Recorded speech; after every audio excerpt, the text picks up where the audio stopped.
Have you ever felt blindsided by someone you trusted? Have you given your loyalty only to have it shattered by silence, lies, or manipulation? Why does betrayal cut the deepest when it comes from someone we love?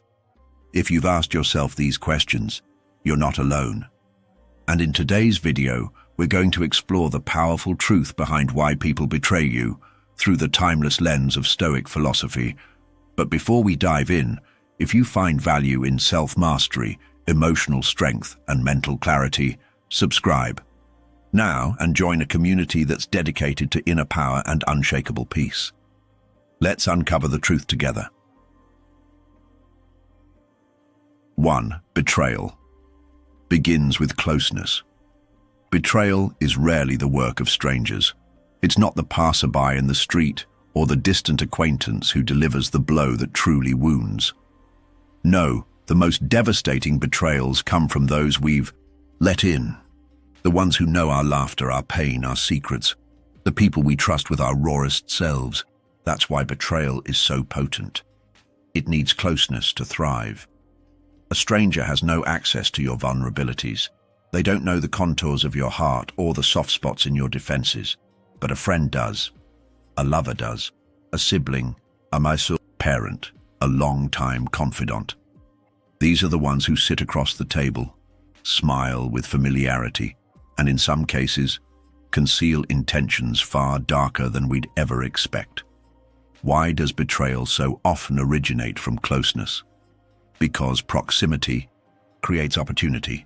Someone who is close to you knows what you care about. They know your dreams, your fears, your weaknesses. They understand how to hurt you because they've once promised to protect you. That familiarity can mutate into something else, something corrosive. It can become envy. It can become resentment. It can transform into a feeling of entitlement. I deserve what they have, or worse, if I can't have it, they shouldn't either. The Stoics, ever observant of human nature, remind us, expect everything from anyone. This isn't a cynical statement. It's not an invitation to paranoia. It's a call to awareness. Epictetus taught that our peace lies not in controlling the behavior of others, but in preparing our minds for whatever may come. To be shocked by betrayal is to forget human nature. To be devastated by it is to expect from others what only philosophy can provide: inner stability. In many ways, those closest to us carry not just our love, but also our shadow. They see both our best and our worst. If they haven't done the inner work themselves, if they are driven by insecurity or ego, they may unconsciously begin to compete with us, even when we are not competing. Our wins may seem like reminders of their losses, our joy, an affront to their dissatisfaction. This is why betrayal often comes laced with confusion. We look at the person and think, how could you?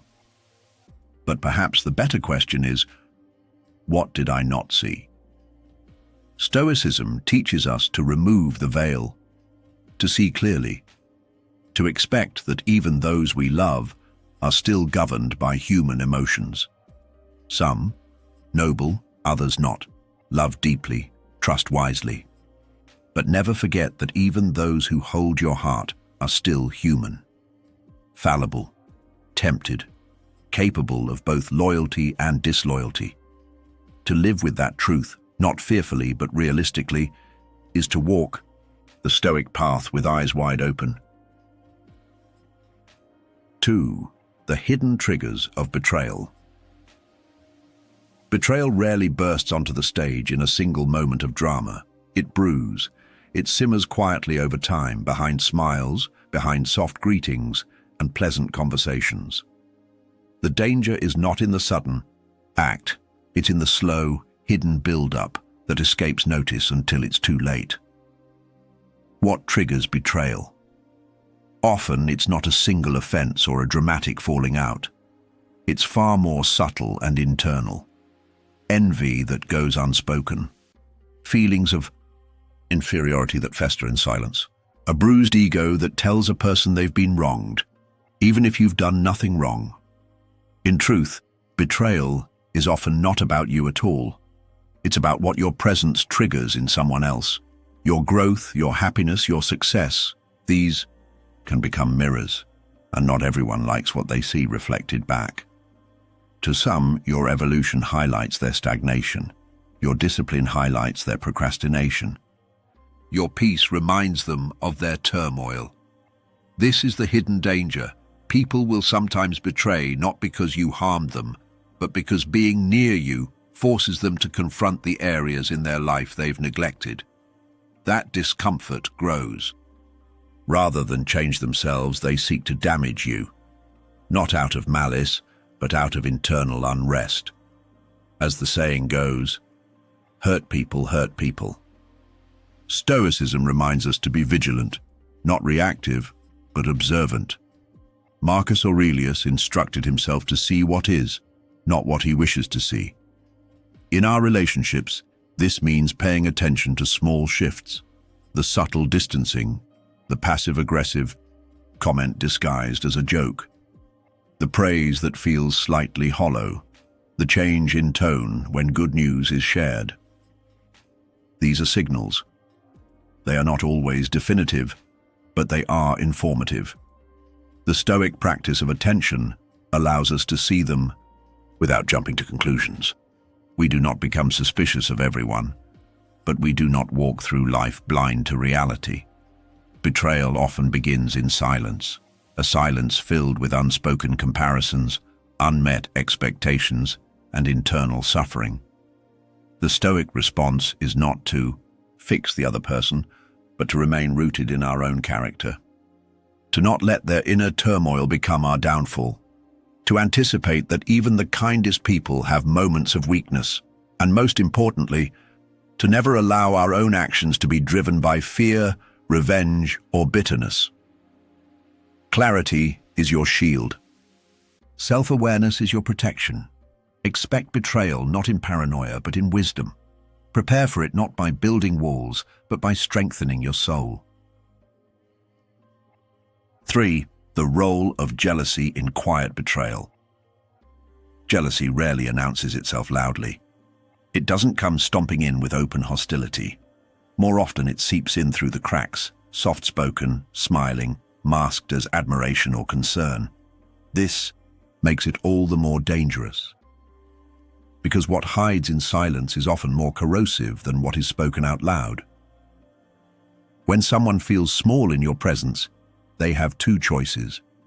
They can be inspired to grow, or they can start scheming to shrink you. Unfortunately, the latter is more common. Inspiration requires effort. Sabotage only requires bitterness. And bitterness is an easy refuge for those unwilling to confront their own shortcomings. One of the most perilous dynamics in any relationship is when your light begins to irritate someone else's darkness. You may not even realize it. You're simply growing, thriving, pursuing your purpose. But someone nearby begins to feel threatened, not by your actions, but by your existence. Your success doesn't just remind them of their own inaction, it shames them. And that shame quickly converts into resentment. Jealousy, when left unaddressed, becomes the fuel for betrayal. It hides behind encouraging words. "I'm so happy for you," they say, but something feels off. Their eyes don't match their words. Their enthusiasm is forced. Their support lacks warmth. The Stoic lesson here is simple. Pay attention, not to what people say, but how they behave. Marcus Aurelius offered a powerful reminder. The opinion of others is a wind that shifts with the breeze. But what matters is the steadiness of your own soul. In the face of jealousy, your task is not to shrink yourself, not to dim your light to make others more comfortable. Your duty is to remain rooted in who you are. Let their envy be their burden, not yours. This is not coldness, it is clarity. You are not responsible for how others interpret your success, your peace, your joy. You are only responsible for maintaining your integrity in the midst of both praise and jealousy. If someone turns on you because they couldn't handle your light, that says everything about their wounds and nothing about your worth. The Stoic cultivates self-reliance, not arrogance, but resilience. Betrayal by the envious may hurt, but it doesn't break the one who understands that virtue, not validation, is the true goal. In the end, jealousy reveals more about the person feeling it than the person receiving it. And when it leads to betrayal, let that be their spiritual tax, not your emotional burden. 4. Power, control, and the threat of growth. Growth threatens those who thrive on control. This simple truth often underlies the most painful betrayals. As you begin to evolve, spiritually, emotionally, or professionally, you disrupt the invisible hierarchy that others may have built around you. These shifts, though empowering for you, can send shockwaves through the lives of those who once depended on your stagnation to maintain their sense of dominance. Your personal evolution challenges their sense of superiority. Your silence used to be their comfort. Your fear used to ensure their power. Your dependence fed their illusion of importance. But when you begin to break free, they don't celebrate your progress. They panic. This panic manifests in subtle and overt ways. You might suddenly find yourself on the receiving end of passive-aggressive remarks, cold shoulders, or even calculated acts meant to sabotage your momentum. They'll claim you've changed, but what they mean is you've stopped being easy to control. They may accuse you of being selfish, distant, or arrogant. But often these accusations are just smokescreens to mask their insecurity. You are no longer the same version of yourself who was willing to shrink, compromise, or bend over backward for others. And for those who relied on your smaller self, your growth feels like a threat. Betrayal, in this context, becomes less about your worth and more about their fear of irrelevance. Your rising independence forces them to confront their own limitations, their lack of growth, their unhealed wounds, their dependence on control as a form of security. They lash out, not because you harmed them, but because your evolution exposed what they've been trying to avoid. It is not uncommon for people to betray those they feel they are losing. It is a last-ditch attempt to regain control, to pull you back into the familiar prison of their expectations. Stoicism offers us a powerful compass in moments like these. It reminds us that power does not lie in controlling others, but in mastering ourselves. Marcus Aurelius wrote, "You have power over your mind, not outside events. Realize this, and you will find strength." Control over others is a fragile illusion. True power is found in clarity. Clarity about who we are, what we stand for, and what we will no longer tolerate. When we establish boundaries, we are not punishing others, we are protecting ourselves. Boundaries are the language of self-respect. They are not meant to harm or isolate, but to define where our responsibilities begin and end. For those who depended on your compliance, boundaries can feel like betrayal, but to you, they are liberation. They signify that you are no longer willing to live at the mercy of someone else's insecurities. You are no longer available to be manipulated by guilt, obligation, or fear. You are choosing peace over pleasing, growth over guilt. In the face of manipulation, clarity becomes your armor. Rather than retaliate, you observe. Rather than argue, you stand firm. Rather than shrink, you rise. You don't have to explain your evolution to those committed to misunderstanding it. Their confusion is not your burden to carry. You owe them no justification for your healing, your progress, or your peace. Growth is not always met with applause. Sometimes it's met with resistance, resentment, and rejection. But that doesn't mean you're on the wrong path. In fact, it's often a sign that you're doing something right. Those who truly love you will grow with you, not against you. Those who value control more than connection may fall away. And that too is part of the process. Let them go. You are not here to stay small so others can feel big. 5. Projection and misplaced blame. Have you ever been accused of something you didn't do, only to be left puzzled and wondering where it came from? That's projection. It's a psychological defense mechanism where a person attributes their own feelings, motives, or flaws to someone else. Instead of confronting their internal struggles, they displace them, aiming their guilt, shame, or fear at others. Projection is one of the most insidious forms of manipulation because it distorts reality. It creates a narrative where the victim becomes the villain and the one causing harm becomes the wounded party. You might find yourself apologizing for things you never did, defending yourself against baseless accusations, or feeling like you're constantly misunderstood.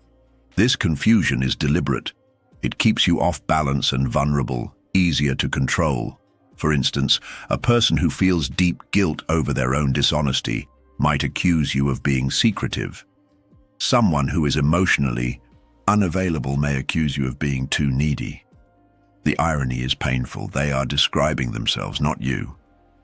But in doing so, they deflect attention away from their own behavior and shift the burden onto you. Epictetus wisely said, "It is not things themselves that disturb us, but our interpretation of them." In this light, projection becomes a reflection not of who you are, but of how others interpret reality through their own pain. Their accusations are less about your actions and more about their unresolved wounds. When betrayal involves projection, the damage can be especially deep. You are not only hurt by the act itself, but by the narrative they spin around it. Imagine someone cheats, lies, or manipulates, and then blames you for making them do it. This is a classic deflection. They refuse to take ownership of their choices, so they twist the story until you become the reason for their betrayal. This is emotional gaslighting at its finest.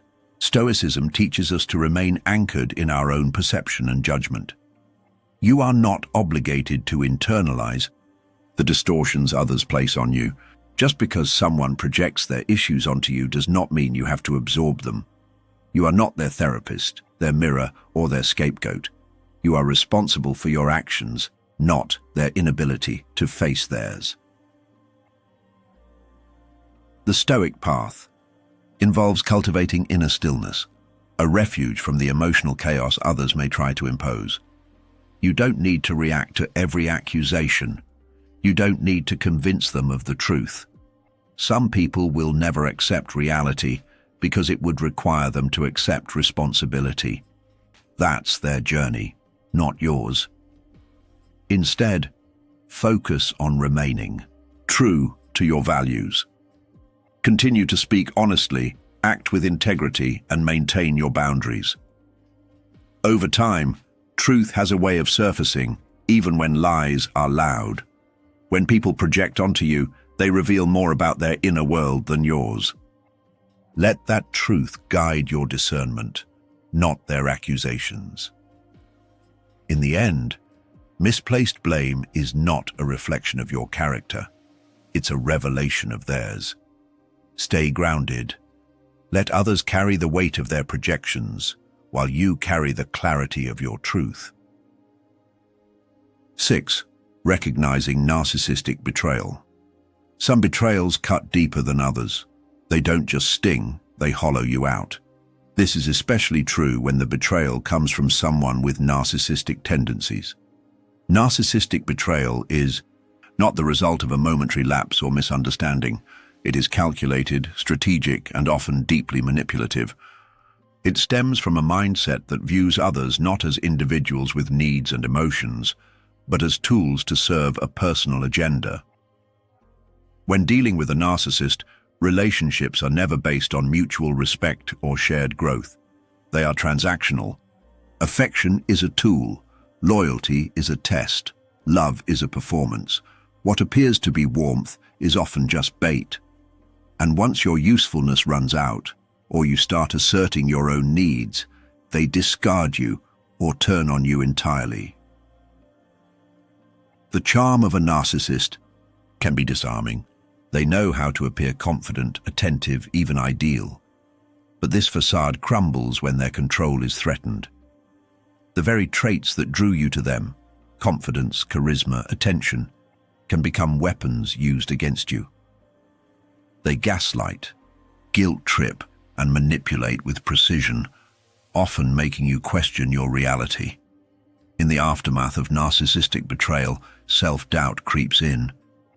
You wonder how you didn't see the signs. You question your instincts. This is normal. Narcissists are experts in impression management. They know how to mimic empathy, how to mirror your desires, how to hook into your vulnerabilities.